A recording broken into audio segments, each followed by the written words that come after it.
வணக்கம். சில தினங்களுக்கு முன்பு கர்நாடகாவில் காங்கிரஸ் கட்சியினுடைய பிரியங்க் கார்கே ஆர்எஸ்எஸ்ஸை பார்த்து ஒரு மிக முக்கியமான செய்தியை சொல்லியிருந்தார். இந்த மாநிலத்தில் ஆர்எஸ்எஸ் இயங்க வேண்டுமென்றால் அது பதிவு செய்யப்பட்டிருக்க வேண்டும். பதிவு செய்திருக்கீங்க அப்படின்னா உடனடியாக அந்த ஆதாரத்தை கொண்டு வாங்க.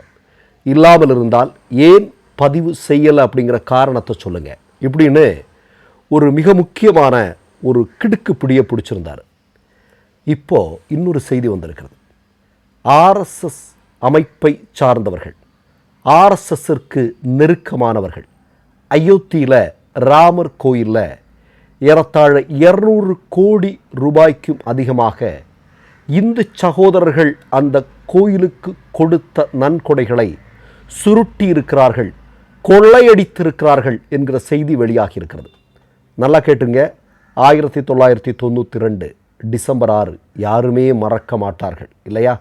ஆர்எஸ்எஸ் என்று சொல்லக்கூடிய சங்கபரிவார கும்பல்கள் இந்தியாவில் இருக்கக்கூடிய இதயங்களில், இந்தியா மக்களுடைய மனங்களில் ஒரு மிகப்பெரிய அளவிலான பிளவை உருவாக்கினார்கள். என்ன செய்தார்கள்? காலம் காலமாக அங்கே ஒரு குறிப்பிட்ட சமூகத்தை சார்ந்த மக்கள் வழிபட்டு கொண்டிருந்த பாபர் மசூதியை இடித்தார்கள் இல்லையா? பிறகு அந்த இடத்துல ராமர் கோயில் கட்டினார்கள். இன்றைக்கு அந்த ராமர் கோயில் ராமருடைய பெயரில் பல்லாயிரக்கணக்கான கோடி ரூபாயை ஆர்எஸ்எஸ் சங்க பரிவார கும்பல் கொள்ளையடித்திருக்கிறார்கள் என்பதை இன்றைக்கு அது தொடர்பான விசாரணைக்கு வேறு வழி இல்லாமல் பாஜகவே அதற்கு தயாராகி விட்டிருக்கக்கூடிய அந்த செய்தி வெளிவந்து கொண்டிருக்கிறது. பாருங்கள், ராமருடைய பெயரில் மக்களின் மனங்களை மட்டுமல்ல, ராமருடைய பெயரில் நாங்கள் கொள்ளையடிப்போம் என்பதையும் ஆர்எஸ்எஸ் சங்க பரிவார கும்பல் செய்திருக்கிறார்கள்.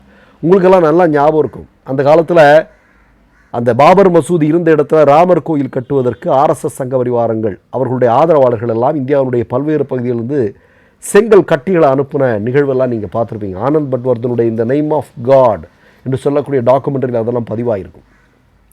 அப்படி அனுப்பியவர்களை சில பேர் என்ன பண்ணால் தங்க முலாம் பூசிய கட்டிகளை அனுப்பினார்கள், வெள்ளி கட்டிகளை அனுப்பினார்கள். அப்படி அனுப்பப்பட்ட 200க்கும் அதிகமான வெள்ளி கட்டிகளை ஆர்எஸ்எஸ் சங்க பரிவார கும்பல் கொள்ளையடித்திருக்கிறது என்கிற செய்தியும் தற்போது வெளிவந்திருக்கிறது. இது இன்றைக்கு நேற்றைக்கல்ல. நீங்கள் 1990களில் பாபர் மசூதியை இடித்து அங்கே ராமர் கோயில் கட்டணும் அப்படின்னு விஸ்வ இந்து பரிஷத், ஆர்எஸ்எஸ் போன்ற அமைப்புகள் சொல்லப்பட்ட காலகட்டத்திலேயே ராமர் கோயிலுடைய பேரில் பல்வேறு நபர்களிடமிருந்து பண வசூல் வேட்டை நடத்தி ஆயிரக்கணக்கான கோடிகளை கொள்ளையடித்தார்கள் என்று அன்றைக்கு இந்து துறவிகளுடைய ஒரு கூட்டமைப்பு ஒரு அறிக்கையை வெளியிட்டிருந்தாங்க.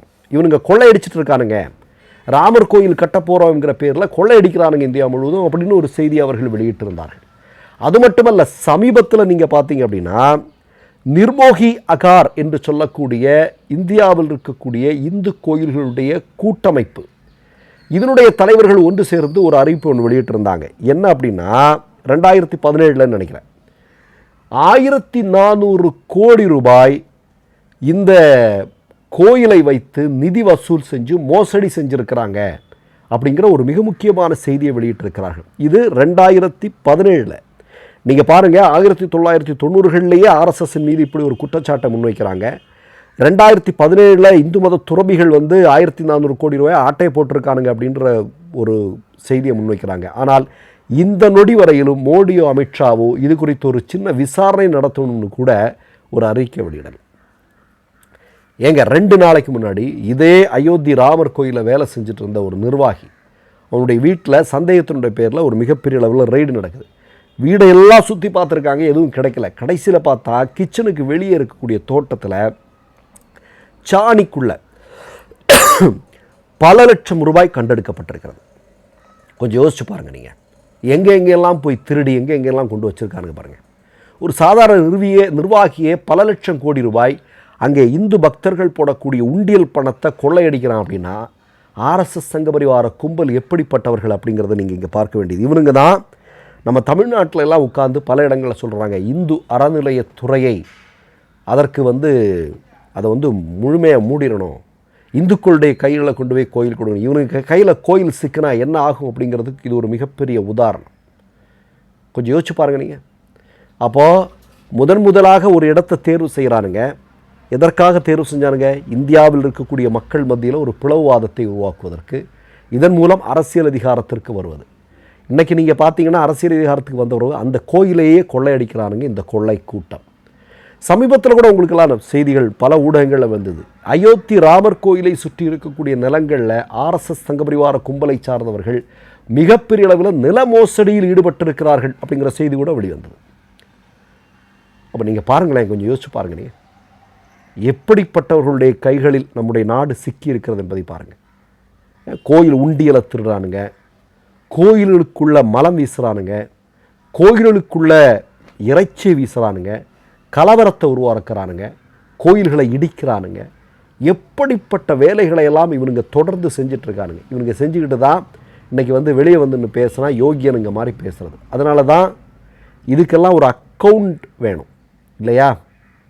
இப்போது ஏன் பிரியங்கார்கே கேட்குறாரு, உனக்கு எங்கேருந்து பணம் வருது, அதுக்கு ஒரு கணக்கு வேண்டாமா? நீ ஒரு 100 வருஷமாக இந்தியாவில் இயங்கிட்டு இருக்கிற, நீ விலை உயர்ந்த கார் வச்சுருக்கிற, உனக்கு 1000 கோடி ரூபாயில் உனக்கு கட்டிடம் இருக்குது, நீ போகிறதுக்கும் வாரதுக்கும் எல்லாம் காசு செலவாகுது, இதுக்கெல்லாம் கணக்கு எங்கே?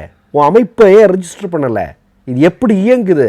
இதுக்கெல்லாம் ஒரு அக்கௌண்டபிலிட்டி வேணும், கொடு அப்படின்னு பிரியங்கார்கே கேட்குறாரு. பயந்து நடுங்கிய மோகன் பாகவத், அதெல்லாம் கொடுக்க முடியாது, நாங்கள் 100 வருஷமாக இங்கே இயங்கிட்டு இருக்கிறோம், நாங்களாம் அதுக்கெல்லாம் பதில் சொல்லிகிட்டு இருக்க முடியாதுன்னு பேசக்கூடிய சூழல். ஏன் அப்படின்னா இவனுங்க முழுக்க முழுக்க கொள்ளையடித்து தவறான வழியில் இயக்கம் நடத்தி கொண்டிருக்கிறவர்கள் அப்படிங்கிறது. இதை விட இனி வேற என்ன ஆதாரம் வேணும்?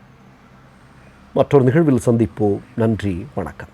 Where did Mr. Bhagwat reply? Mr. Bhagwat replied in his echo chamber with Swayam Sevaks. Which of the questions has he replied correctly? If it is a body of individuals, that doesn't make them exemptable from taxes. They need to still, they need to be tax assessee still.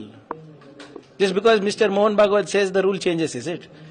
And he cited some High Court order. The High Court, the query that was posted that time or the case that happened that time was entirely different from what we are asking. On what basis are they being exempted? So that means tomorrow even I will form a body of individuals with the same format of RSS, and I will take Guru Dakshina, and the IT and the government will agree to it. I will also call it Guru Dakshina. I will also call it Dakshina. Will the government agree to it? And what is the point of Mr. Mohan Bhagwat addressing Swayam Sevaks? They are already brainwashed. If he is so confident that he is legally correct, let the entire RSS have a debate with legal experts. Let them have a debate with constitutional experts, not in an echo chamber where you will talk to your Swayam Sevaks, they will only clap, they will only cheer you, and then you claim victory. See, you are answerable. I have told you, right? If they want to really have a debate, let's set the tone. My name is Red Channel. Subscribe பண்ணிக்கோங்க. அதுக்கப்புறமா பக்கத்தில் இருக்கிற join பட்டனை click பண்ணீங்கன்னா ஒரு new page ஒன்று open ஆகும். அதுலயும் ஜாயின் பட்டனே கிளிக் பண்ணிக்கோங்க. அதுல பாத்தீங்கன்னா credit card, debit card options இருக்கு. இதுல உங்களுக்கு விசா, மாஸ்டர் கார்டு, ரிப்பே அப்படின்னு 3 ஆப்ஷன்ஸ் கொடுத்துருக்காங்க. அதுல நீங்க எந்த கார்டு சூஸ் பண்றீங்களோ அந்த கார்டோட நம்பர் என்டர் பண்ணிக்கோங்க. அப்புறமா கார்டோட வேலிடிட்டி மந்த் அண்ட் இயரை டைப் பண்ணிக்கோங்க. அடுத்தபடியா உங்க கார்டோட பின்னால CVC கோடுன்னு சொல்லிட்டு 3 நம்பர்ஸ் கொடுத்துருப்பாங்க. அந்த நம்பரை இதுல என்டர் பண்ணிக்கோங்க. அப்புறமா அட்ரஸ் அண்ட் இன்ஃபர்மேஷன் என்டர் பண்ணிட்டு பைங்கிற பட்டனை கிளிக் பண்ணிக்கோங்க. ஒருவேளை உங்க கார்டு நம்பர் இன்வாலிட்னு காமிச்சிச்சுன்னா உங்க கார்டுல இன்டர்நேஷனல் யூசேஜை எனேபிள் பண்ணுங்க.